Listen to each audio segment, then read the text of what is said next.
Hey everyone, welcome to my channel, and in this video we're going to start talking about turkey and specifically making a couple things ahead of time. So it is Tuesday, November 15th, which means Thanksgiving is next Thursday. Ideally I would have liked to do this a little bit earlier, but just so much has been going on with the fall and everything.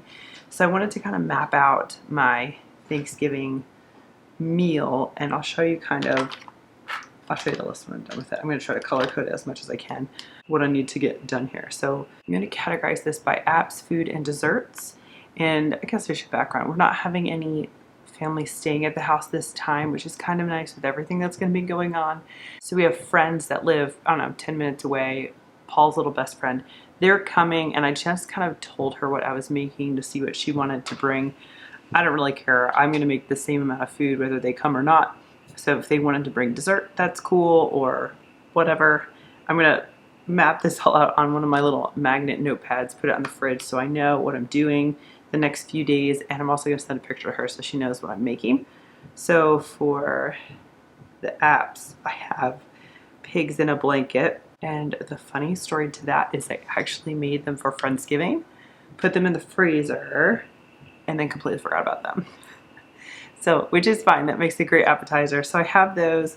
I'm not going to make anything else in case she wants to bring, I don't know, vegetable platter, cheese platter, whatever. I'm going to leave that open. So then for actual Thanksgiving, we have the turkey, obviously. And I have my turkey in the freezer, so I'll take that out a few days ahead of time. I got this at Costco, and when you see the brines at Costco, snag it. They go fast. I think I got this way back in October. And this is Kinder's, and this is the brand that we like. They have like a butter seasoning that's really good. They have a couple other really good seasonings. So I've not tried this one, but I'm excited. And it even comes with a bag.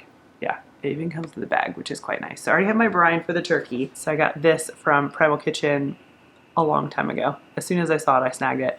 And it is no dairy, classic gravy turkey bone broth. It's pretty clean. There's no icky weird stuff in it. And it's in a jar. Makes my life easy. I'm just heating it up. So I tend to go with the Heinz jar usually with gravy. I never make my own. It's just easier. And what else? Let's see. Let's get into sides here. I'm looking at it. So cranberry sauce. That's another one. People really get into the recipes of making them. I got to have this. The gelled kind. The gelled kind, you open it. I think it tells you. Do you open it on both sides? I can't have turkey without this stuff. And I don't want the fresh, healthy cranberry and orange, cooked on the stovetop. Nope, I want this disgusting jelly stuff. The ingredients are cranberries, high fructose corn syrup, and water. High fructose corn syrup is Thanksgiving to me. So I have that already. That's good to go. And now for stuffing or dressing, whatever you call it, I'm going one more. One more. I can't help myself. Does anybody use this for Thanksgiving? Is it just me? It's so good. I do make my own stuffing every once in a while, and then I instantly regret not getting stovetop. Something about stovetop is just so good. I actually have 2 boxes just in case. So I have that. That's good to go. Okay, so let's go what I'm actually making for Thanksgiving. Besides the turkey, that does involve effort. I'm actually going to use a different color here. Use my pink. Actually, one of them is I'm making today. So mashed potatoes. That is what I am on the menu to make today. In my crock pot over here, I have beef stew. And in lieu of adding potatoes to the beef stew, I'm going to make mashed potatoes. So at least I'm making it for dinner. And I only know one way to make mashed potatoes, an entire Instapot worth. So at the end of this video, I'm going to show you how I make my mashed potatoes and how I freeze them. So I'm going to make those today, freeze them, and then they're good to go for the big day. The next one is sourdough dinner rolls. I have a fantabulous recipe for sourdough dinner rolls, and they freeze beautifully. So I'm going to be making those in the next couple days. There have been, one of my other favorites is definitely crescent rolls. That's a really good, easy, delicious bread to have at Thanksgiving. And cornbread, though I'm usually the only one that eats the cornbread. So I'm going to just bypass the cornbread. Then for other sides, I hate to admit this, I do not like sweet potato casserole. It's okay. To me, it's like a dessert, so it's not really one of my faves. So what I do is I have delicata squash. It's from CSA. I have butternut squash, and I have sweet potatoes. I'll chop all those up, and I'm going to roast those. So Tilly's up. Let me just turn this down. Girl, I'll be there in a second. Okay, so we're going to do roasted squash is what I'm calling that. And then I think I'm just going to do easy sides. I'm going to do some kind of green veg I don't know if it's gonna be green beans or broccoli, and it's just gonna be frozen. I'm just gonna heat it up. And I think I might just heat up some corn as well. Literally just frozen corn on the stove. Then for dessert, Matt had requested I think it's technically like a Swiss roll, but it's pumpkin sponge with like cream cheese filling. I'm calling that a pumpkin roll. And technically I can make that ahead of time and freeze it. We shall see if I get to do that, or just earlier in the week, and it can hang out in the fridge for a couple days. And then that leaves a bunch of like, I don't have a lot of apps in here, and I don't have really a lot of desserts besides the pumpkin roll. That will give my girlfriend some options if she wanted to bring something. Yeah, so let me show you what this looks like. Put this in the fridge, and then as I complete those things, I just check them off. So it's actually not too much ahead of time to do. And since I don't have overnight guests, I don't have to worry about additional like breakfasts and lunch and stuff, which is actually nice. All right, let me go get Sissy and we'll be back, and then we'll start making the make-ahead mashed potatoes.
This is the mashed potatoes I make every single time.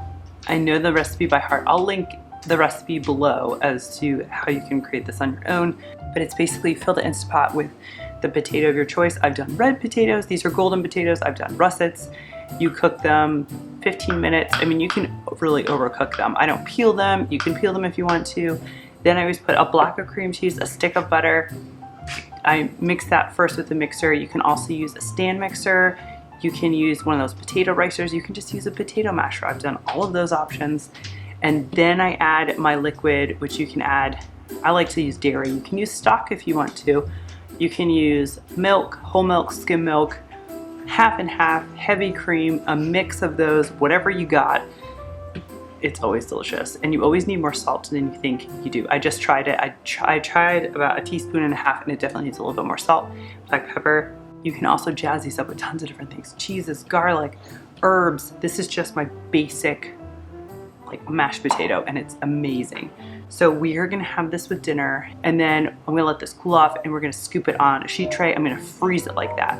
And then when it comes to Thanksgiving, I will pull some out, and there's tons of options there. You can pull the mashed potatoes out the night before, let them completely defrost in the refrigerator overnight, microwave them for a minute, they're delicious. You can cook them from frozen in a dish covered with aluminum foil in the oven. I've done that. I've even put the frozen scoops in a metal bowl over my Instant Pot with some water boiling on the simmer function on here, almost like a bain-marie, and I put a lid over it. That also works very, very well.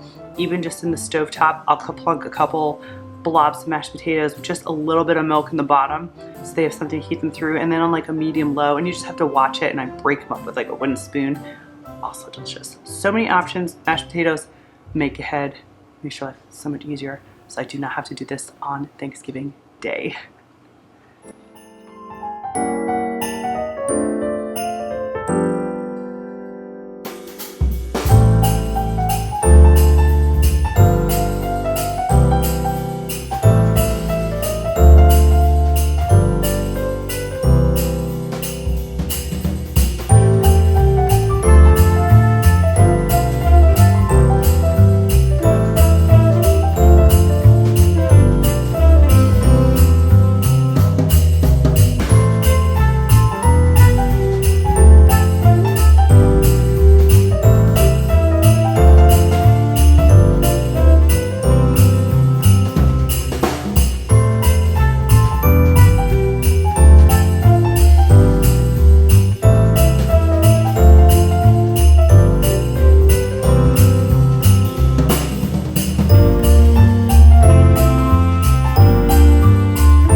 As always, thank you so much for watching my videos. If you like videos like this, give it a thumbs up so I know. Subscribe if you haven't. Leave me some comments below. What are you doing for Thanksgiving? Are you doing anything ahead of time? Have you tried any of these recipes? Have any family diehards that you have to have, or any like make ahead cheats that you absolutely have to have? I'd love to hear from you, and I'll see you in the next video. Bye.